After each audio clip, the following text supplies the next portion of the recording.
का शीर्षक है अच्छे संस्कारों वाली बहू। भाभी, आपकी पिंक वाली साड़ी चाहिए। मेरी फ्रेंड की शादी है। राधिका की ननद साक्षी ने राधिका से कहा। तो राधिका बोली, इसमें पूछने की क्या बात है, अलमारी खुली है, जाओ ले लो। तो साक्षी बोली, भाभी मेकअप भी आपको करना पड़ेगा। राधिका मुस्कुराते हुए बोली, अच्छा ठीक है, कहकर साक्षी अपने अतीत में चली गई।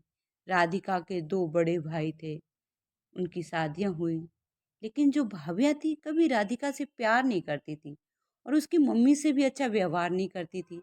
राधिका ने सिर्फ एक बार अपनी भाभी से बैग मांगा था, तो भाभी ने बहुत अपमानित करते हुए कहा, इतने महंगे बैग की औकात नहीं है तुम्हारी, ये मेरे मायके से मिला है। जबकि राधिका के भाई की तनख्वाह भी बहुत अच्छी थी, घर में किसी बात की कोई कमी नहीं थी। राधिका के पापा की भी अच्छी नौकरी थी।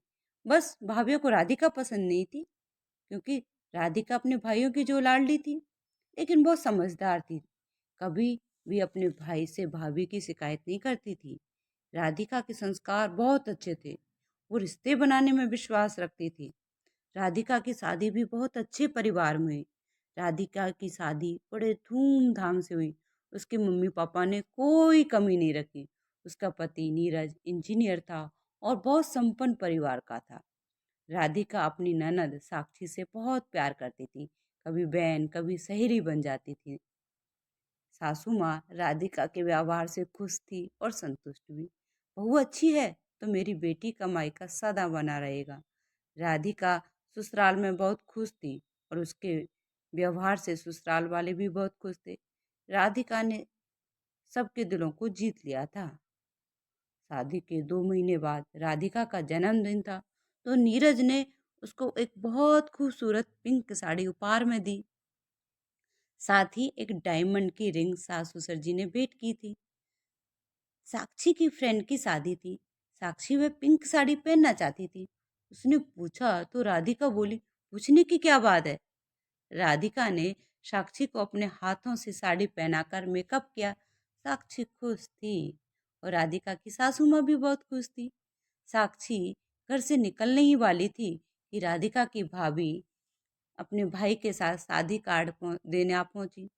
साक्षी को पिंक साड़ी में पहने देखा तो राधिका एक तरफ ले जाकर बोली, ये साड़ी तो तुम्हारे पति ने तुम्हें उपहार में दी है, तुम्हें अपनी ननद को उपहार में क्यों दी। तो राधिका बोली, भाभी रिश्ते ऐसे ही होते हैं, प्यार सम्मान से नहीं, अपनापन से होते हैं। साक्षी के पहने से साड़ी घिस थोड़ी जाएगी, बस साक्षी का दिल खुश हो जाएगा। अगर वो खुश है तो मैं खुश हूँ।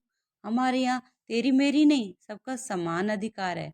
आज तो साड़ी की बात है, अगर अपने गहने भी देने पड़े तो वे भी मैं जरूर दूंगी, क्योंकि प्यार में कभी कोई कमी नहीं आती है। मैं रिश्ते संवारने में विश्वास रखती हूँ।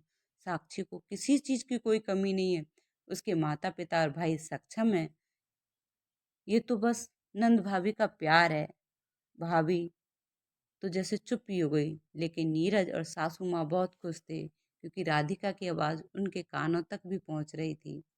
सासू माँ ने राधिका के माथे पर प्यार करते हुए कहा, इसे कहते हैं अच्छे संस्कार वाली बहू। तो मैं आप सबसे भी यही कहने पाती हूँ, जाना कहना चाहती हूँ कि जिसके पास दुआओं का खाता है वह सदा आनंदित और स्वस्थ रहता है। इसलिए हम स्वयं जिम्मेदार बने, स्वयं अच्छे बने, तभी हम दूसरों को अच्छा बनने का कह सकते हैं। आपको मेरी कहानी कैसी लगी?